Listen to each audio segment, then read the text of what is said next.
Miris, aksi perundungan di kalangan siswa sekolah kembali terjadi. Video berdurasi 2 menit berisi kumpulan pelajar berseragam batik melakukan perundungan kepada salah satu siswa. Aksi perundungan siswa ini terjadi di ruang kelas 5 Sekolah Dasar Islamiyah 3 di Kota Ternate, Maluku Utara.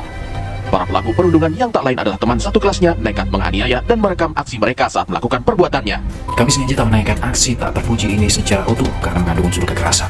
Masih mengenakan seragam sekolah, sejumlah siswi tega menganiaya adik kelasnya.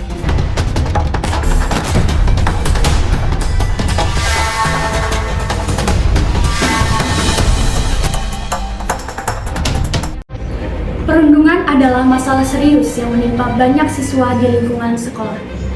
Hal ini dapat menimbulkan dampak jangka panjang terhadap kesehatan mental dan kesejahteraan korban, bahkan dapat menyebabkan bunuh diri dalam kasus yang ekstrim. Perundungan tidak hanya menjadi masalah bagi korbannya, namun juga bagi pelaku perundungan itu sendiri dan masyarakat luas. Hal ini dapat menimbulkan budaya ketakutan dan intimidasi, serta dapat menciptakan lingkungan negatif yang tidak kondusif dalam pembelajaran.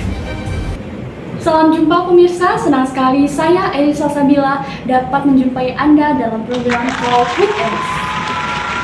Pemirsa, saat ini bersama saya sudah ada dua narasumber yang akan berbincang bersama kita untuk membahas isu yang sedang hangat atau ramai diperbincangkan, yaitu perundungan di lingkungan sekolah. Saya sudah bersama dengan narasumber kita yang pertama, selaku Kepala Sekolah di SMA N3 Depok. Salam jumpa Ibu Danya Adi Septiani. Halo, selamat siang Mbak Elis. Selamat siang Ibu. Dan narasumber kita yang kedua, selaku pendidik di SMPN 7 Jakarta. Salam jumpa Ibu Jihan Fania Azhar. Halo, selamat siang Mbak Elis. Siang. Pemirsa, kasus perundungan atau bullying sedang marak terjadi di lingkungan sekolah di Indonesia. Federasi Serikat Guru Indonesia mencatat, sejak Januari hingga September 2023, jumlah kasus perundungan di satuan pendidikan mencapai 23 kasus. Dari 23 kasus tersebut, 50% terjadi di jenjang SMP, 23% terjadi di jenjang SD, 13,5% terjadi di jenjang SMA, dan 13,5% terjadi di jenjang SMA. Kami akan membahasnya untuk mengetahui lebih dalam mengenai perundungan, terkait bagaimana seseorang dikatakan dibully, penyebab perundungan, dan merumuskan pencegahan terhadap tindak perundungan atau bullying di lingkungan sekolah. Baik, langsung saja kita masuk ke dalam topik pembahasan kita yang pertama. Mungkin saya akan berbincang dulu dengan Ibu Dana. Menurut pendapat Ibu Dana, bagaimana seseorang dapat dikatakan dibully? Baik, terima kasih Mbak Elis atas pertanyaannya. Sebelumnya kita ketahui dulu bahwa bullying atau perundungan ini merupakan segala bentuk dari penindasan atau kekerasan yang dilakukan secara sengaja oleh sekelompok atau satu orang atau sekelompok orang yang dimana dilakukan dengan tujuan untuk menyakiti dan pastinya dilakukan secara berulang-ulang. Kita sebagai guru maupun orang tua harus peka terhadap tanda-tanda yang diperlihatkan oleh korban secara sengaja maupun tidak sengaja, secara sadar maupun tidak sadar gitu kan. Apabila kita telat dalam menyadari itu, maka kemungkinan terburuknya ini korban tersebut akan mengalami yang namanya depresi berat. Yang pertama, untuk tanda-tandanya ini seringnya tidur larut malam atau bahkan tidak tidur sama sekali. Yang kedua, nilai pelajaran perlahan menurun. Kenapa? Karena korban tersebut ini cenderung kurang fokus dalam pembelajaran sehingga dalam proses penyerapannya itu kurang maksimal. Yang ketiga, mengurung diri atau tidak mau untuk bersosialisasi. Dan yang terakhir ini adalah tanda-tanda fisik gitu kan, seperti contohnya ada memar di wajah, di tangan, di punggung maupun bagian tubuh lainnya secara tiba-tiba. Mungkin dari saya seperti itu Mbak Elis. Baik, singkatnya berarti memang perundungan atau bullying ini merupakan tindakan kekerasan yang dilakukan dengan sengaja dan terus-menerus hidupnya. Seperti yang sudah disebutkan oleh Ibu Dana tadi, pemirsa, mengenai tanda-tanda atau ciri-ciri anak yang terkena bullying diharapkan bisa menjadikan kita selaku orang tua ataupun guru untuk lebih peka dan lebih memperhatikan anak-anak kita. Baik, selanjutnya saya akan menanyakan hal yang sama kepada Ibu Jihan Fania. Menurut Ibu Jihan, bagaimana seseorang dapat dikatakan bully? Oke, karena tadi badannya sudah menjelaskan mengenai pengertian dibully, lalu tanda-tanda seseorang itu dibully atau dirundung ya. Kalau menurut saya, seseorang dikatakan dibully apabila korban atau seseorang tersebut merasa ditindas secara terus-menerus. Yang saya garis bawahi dari penjelasan Ibu Danya mengenai pengertian perundungan ini adalah penindasan yang dilakukan secara berulang-ulang atau terus-menerus. Nah, maupun itu kategorinya perundungan yang verbal, baik menggunakan perkataan kasar, menyebarkan aib, mengucilkan, memanipulasi, dan sebagainya. Ada juga perundungan yang non-verbal, yaitu dengan kekerasan, dengan pengancaman, ya, baik perundungan verbal maupun non-verbal. Apabila dilakukan secara terus-menerus, saya mengatakan bahwa korban atau seseorang tersebut dikatakan dirundung atau dibully. Seperti itu, guys. Baik, pendapat Ibu Jihan kurang lebih sama ya dengan Ibu Dana terkait seseorang bisa dikatakan dibully itu seperti apa. Namun saya menyimak pemirsa dari penjelasan Ibu Jihan tadi bahwa ternyata perundungan atau bullying itu memiliki jenis dan kategori yang dimana menurut saya pemirsa di rumah ataupun masyarakat di luar sana harus lebih mengenal jenis dan kategori dari bullying itu sendiri agar tidak menyepelekan sekecil apapun tindakan bullying pada anak-anak di sekitar kita. Baik, tadi kita sudah membahas mengenai bagaimana anak dapat dikatakan dibully. Seperti yang kita lihat di berita ataupun surat kabar yang pemirsa, maraknya kasus bullying yang terjadi pada anak di lingkungan sekolah akhir-akhir ini sangat-sangat memprihatinkan. Dan kasus perundungan tersebut sepertinya tidak mungkin terjadi begitu saja. Betul? Betul, Ibu? Betul, Mbak. Betul. Dengan kata lain, ada penyebab mengapa pelaku bisa melakukan hal tersebut kepada korbannya. Mungkin saya akan masuk ke pembahasan kita yang kedua. Kira-kira apa saja yang menyebabkan terjadinya perundungan atau bullying di lingkungan sekolah? Mungkin saya akan bertanya kepada Ibu Jihan dulu. Ibu Jihan, saya silakan. Oke. Untuk penyebab perundungan di sekolah ya, saya menyimpulkan penyebab utama dari perundungan sekolah ini bahwasanya peserta didik yang memiliki latar belakang lingkungan keluarga dan lingkungan sekitar yang kurang baik. Artinya mungkin di lingkungan keluarga itu pelaku atau peserta didik yang melakukan perundungan ini pernah mendapatkan perlakuan kasar dari keluarga maupun saudara. Lalu kalau di lingkungan sekitar pelaku pernah diledek, dicemooh oleh orang-orang, yang mana itu dinormalisasikan. Artinya meledek itu adalah hal biasa gitu. Jadi pelaku tersebut menerapkan juga kepada teman-temannya di sekolah. Lalu penyebab lainnya dari perundungan di sekolah itu bahwasanya anak-anak sekitar umur sekolah dasar lalu sekolah menengah pertama ini biasanya ingin sekali menunjukkan kekuasaannya gitu. Jadi ingin sekali dianggap jago, berkuasa. Jadi apabila pelaku ini melihat teman atau korban atau temannya yang memiliki kekurangan atau yang dianggapnya aneh, itu gampang sekali dia melontarkan ledekan-ledekan yang memicu perundungan secara verbal gitu ya. Dari saya seperti itu untuk penyebab perundungan yang terjadi di sekolah. Baik, setelah Ibu Jihan menyampaikan pendapat terkait beberapa penyebab terjadinya perundungan di lingkungan sekolah, mungkin saya ingin mendengarkan dulu pendapat dari Ibu Dana. Mungkin dari Ibu Dana ada yang ingin ditambahkan? Baik, boleh saya izin menambahkan yang Mbak Elis dan Ibu Jihan. Menurut saya menggaris besari dua penyebab gitu kan. Yang pertama adalah pelaku tersebut pernah menjadi korban kekerasan di rumahnya, di mana pelaku tersebut tidak bisa gitu kan melampiaskan amarah atau dendamnya terhadap orang tua yang melakukan kekerasan kepada dirinya, sehingga pelaku tersebut cenderung untuk melampiaskan amarah dan dendamnya kepada teman sebayanya secara tidak sadar maupun sadar, atau secara sadar maupun tidak sadar gitu kan. Pelaku tersebut telah melakukan yang namanya tindakan bullying. Untuk yang kedua itu ada yang namanya pelaku tersebut ingin terlihat populer, dimana kita ketahui pada era atau zaman sekarang di sekolah ini banyak yang terjadinya yang namanya kesenjangan sosial, dimana kesenjangan sosial ini membuat para siswa ini terlihat lebih populer. Nah mungkin ya pelaku ini berpikir bahwa apabila ia melakukan tindakan bullying, maka ia akan lebih dikenal oleh para siswa gitu kan. Dengan melakukan itu juga dia terlihat lebih populer dan jauh lebih berkuasa di sekolah tersebut. Mungkin dari saya seperti itu, Pak.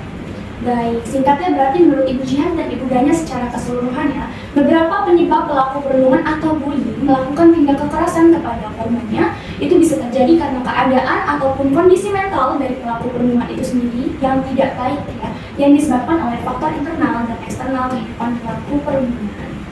Baik pemirsa, setelah kita mengetahui penyebab-penyebab terjadinya perundungan di lingkungan sekolah, sekarang kita akan berlanjut membahas mengenai dampak. Suatu tindak kekerasan tentunya akan membekas dan bisa menimbulkan dampak jangka panjang pada diri korban. Mungkin saya ingin bertanya kepada Ibu Dania terlebih dahulu. Menurut Ibu Dania, kira-kira apa saja dampak jangka panjang dari peristiwa perundungan tersebut terhadap kesehatan mental korban sebagai peserta didik? Silakan. Baik, kalau ngomongin tentang dampak itu pasti banyak banget ya Mbak Elis. Tapi saya akan menjelaskan gitu kan sedikit mengenai dampak terhadap kesehatan mental. Sebelumnya, dampak dari perundungan yang ditunjukkan oleh korban bullying ini dari awal intimidasi sampai setelah diintimidasi itu pasti berbeda-beda ya Mbak. Dimana dengan agresi relasional yang semakin meningkat dan cyberbullying yang semakin mudah dilakukan, perlu dicatat bahwa intimidasi dapat berlangsung dalam jangka waktu yang cukup panjang. Dampaknya bagi kesehatan mental itu yang pertama ada yang namanya gangguan cemas. Habis itu ada depresi, dan yang paling parah ada post traumatic stress disorder atau PTSD. Dengan gangguan kesehatan mental itu juga akan berlangsung cukup panjang. Mungkin dari saya segitu, Mbak Elis. Baik, singkatnya berarti memang dampak yang terjadi terhadap kesehatan mental korban perundungan itu cukup serius ya Ibu Dania. Seperti yang dikatakan oleh Ibu Dania tadi, mulai dari kecemasan hingga post traumatic stress disorder atau PTSD. Baik, setelah Ibu Dania menyampaikan pendapatnya terkait beberapa dampak jangka panjang dari peristiwa perundungan tersebut terhadap kesehatan mental korban sebagai peserta didik, mungkin dari Ibu Jihan ada yang ditambahkan Ibu? Silakan. Oke, kalau untuk dampak kesehatan mental bagi korban ya, menurut saya itu banyak banget, karena yang seperti yang kita tahu perundungan ini sangat membekas di ingatan korban. Ya, selain membekas, korban juga menjadi seseorang yang cemas dan depresi. Nah, bentuk-bentuk cemas dan depresinya ini mungkin ya yang saya ketahui, yang saya rasakan juga karena pernah menjadi korban perundungan, yaitu melabelkan diri dengan hal negatif. Jadi misalkan kita pernah dirundung secara verbal, ingatan itu tuh membekas, jadinya kita mengingat diri kita itu seperti hal yang diucapkan oleh pelaku. Jadi dampak kesehatan mental ini juga bisa berupa melabelkan diri kepada hal negatif gitu. Selain itu, dampak beratnya ini juga yang baru-baru ini terjadi, yaitu sampai bunuh diri. Ya, karena dampak perundungan ini sangatlah berpengaruh pada kesehatan mental. Bahkan kalau korban yang tidak kuat ya, bahkan itu bisa sampai menyebabkan bunuh diri karena mungkin ya tidak kuat dengan perundungan tersebut. Terus mereka juga jadi orang yang menutup diri, susah untuk beradaptasi dan bersosialisasi lagi kepada orang-orang baru. Jadi ya dia kehilangan motivasi hidup, sehingga bunuh dirilah menjadi solusi bagi dia, bagi korban gitu. Seperti itu dampak kesehatan mental yang mana intinya ya dampak kesehatan mental itu ya cemas, depresi, dan yang sudah disebutkan oleh budanya sampai trauma berat, bahkan yang lebih fatal lagi yaitu bunuh diri gitu. Baik, jadi kesimpulannya memang dampak jangka panjang bagi korban perundungan atau bullying ini sangatlah serius ya, dan tentunya membutuhkan bantuan dan dukungan dari orang-orang di sekitarnya atau bahkan membutuhkan penanganan medis pada beberapa kasus perundungan yang serius untuk membangun lagi kepercayaan dirinya, semangat untuk hidup dari korban itu sendiri dan sebagainya seperti itu. Baik pemirsa, setelah kita mengetahui betapa besarnya dampak jangka panjang bagi korban perundungan, sekarang kita akan berlanjut membahas mengenai apa saja tindakan hukum yang dikenakan kepada pelaku perundungan. Secara melihat tindakan perundungan mengakibatkan dampak negatif yang begitu besar bagi korbannya, tentunya ada hukuman yang setimpal yang harus dikenakan kepada pelaku. Mungkin boleh menurut Ibu Jihan, saya persilakan untuk menjawab. Karena saya belum riset ya mengenai pasal-pasal dari pelaku perundungan, tapi menurut saya tindakan hukum yang pantas untuk dilakukan bagi pelaku yaitu melakukan pembinaan baik dari orang tua maupun pelakunya sendiri, karena pelaku yang melakukan perundungan ini pasti kurang edukasi dan memiliki lingkungan sekitar maupun keluarga yang kurang baik. Mungkin dari saya seperti itu, Mbak Elis.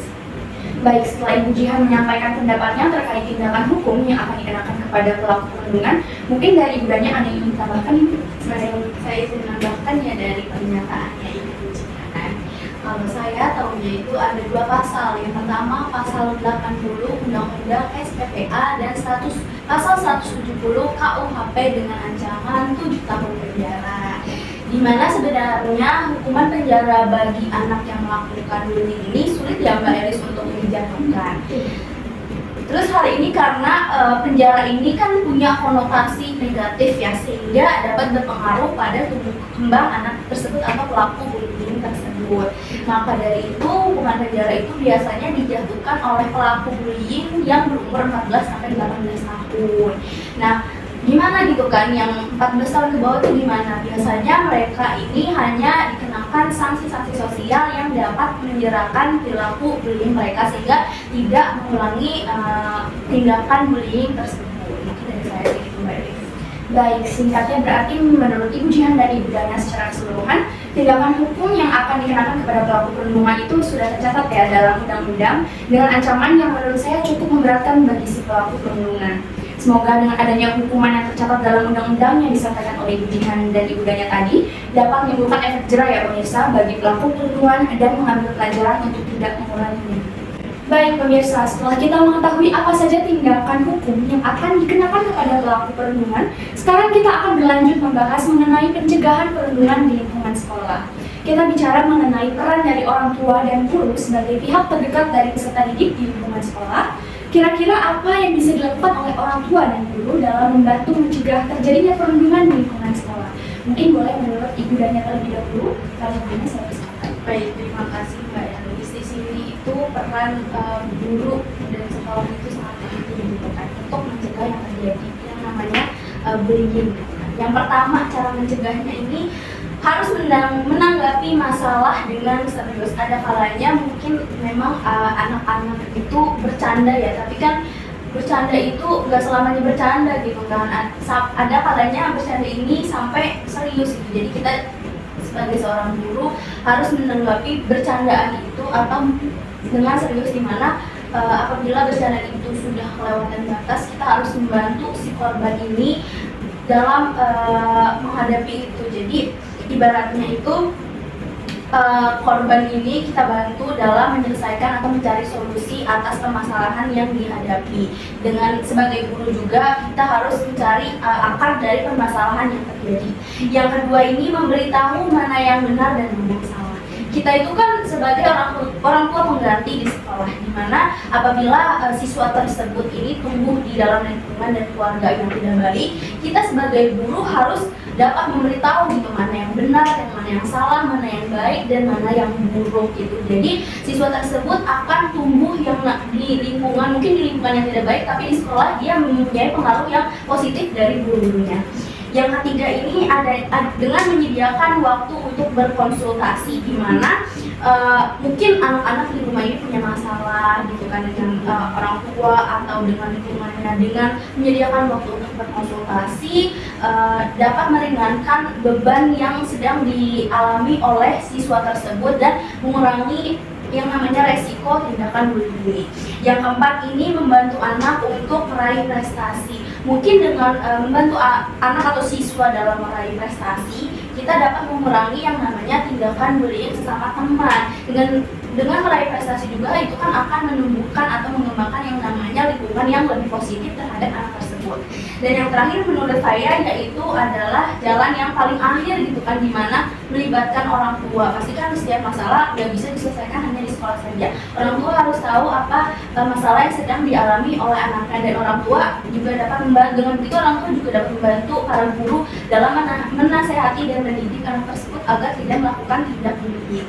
Mungkin dari saya segitu ya Mbak Elis. Baik, singkatnya berarti memang peran orang tua dan guru di sini sangat penting ya Budanya dalam mencegah terjadinya perundungan di lingkungan sekolah.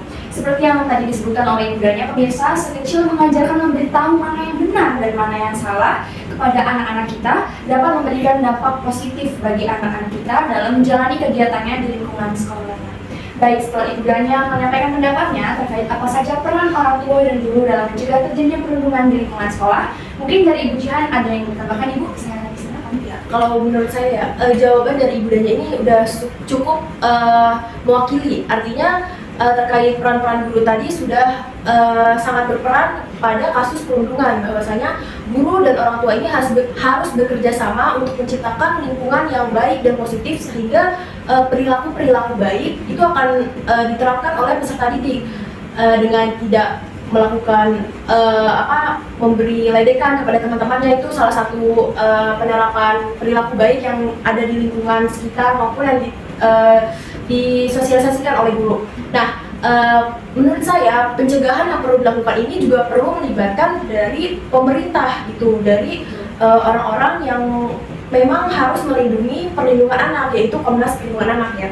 Bahwasanya pemerintah tersebut harus melakukan sosialisasi kepada peserta didik, orang tua, guru maupun tenaga pendidikan, semua halayak umum dan semua elemen pendidikan. Karena kasus perundungan ini cukup luar biasa ya, kasus yang luar biasa karena melibatkan dan juga merugikan banyak pihak. Maka dari itu sosialisasi terkait bahaya dan pentingnya untuk tidak melakukan perundungan ini perlu dilakukan sehingga anak-anak tahu bahwa ledekan itu juga termasuk bullying, terus perundungan itu harus dicegah. Jadi sosialisasi perlu dilakukan sebagai bentuk upaya pencegahan perundungan di sekolah seperti itu, guys. Baik, jadi kesimpulannya memang peran orang tua dan guru dalam mencegah terjadinya perundungan di lingkungan sekolah sangat penting ya. Semoga setelah mendengarkan penjelasan yang mengedukasi dari Ibu Danya dan Ibu Jihan mengenai pencegahan perundungan di lingkungan sekolah yang dapat dilakukan oleh orang tua dan guru, kita semua pemirsa yang di rumah ataupun masyarakat di luar sana dapat mengambil sisi positif yang dapat dilakukan atau diterapkan dalam pendekatan kita terhadap anak. Baik, berakhir sudah sesi bincang-bincang kita dengan topik perundungan di lingkungan sekolah. Saya ucapkan terima kasih kepada Ibu Danya Adis dan Ibu Jihan Fanya yang telah menyempatkan waktunya dan menyampaikan penjelasan yang sangat mengedukasi. Berdasarkan perbincangan kita pada hari ini, kita dapat memahami ya pemirsa mengenai apa saja yang berkaitan dengan peristiwa perundungan di lingkungan sekolah dalam program Talk with Alice pada hari ini. Mulai dari bagaimana seseorang dapat dikatakan dibully, apa saja penyebab terjadinya perundungan di lingkungan sekolah, apa saja dampak jangka panjang yang dialami korban perundungan, hukuman apa saja yang akan dikenakan untuk pelaku perundungan, hingga bagaimana peran orang tua dan guru dalam membantu mencegah terjadinya perundungan di lingkungan sekolah. Mari kita ciptakan lingkungan yang positif untuk kehidupan yang lebih baik. Semoga kasus perundungan di lingkungan sekolah tidak akan terjadi lagi di negara kita, negara Indonesia. Akhir kata, saya Elisa Sabila selaku host Talk with Alice pamit undur diri. Mohon maaf apabila terdapat kesalahan dalam memandu talk show hari ini. Sampai bertemu lagi di program kesayangan kita, Talk with Alice dengan topik-topik menarik lainnya. Sampai jumpa!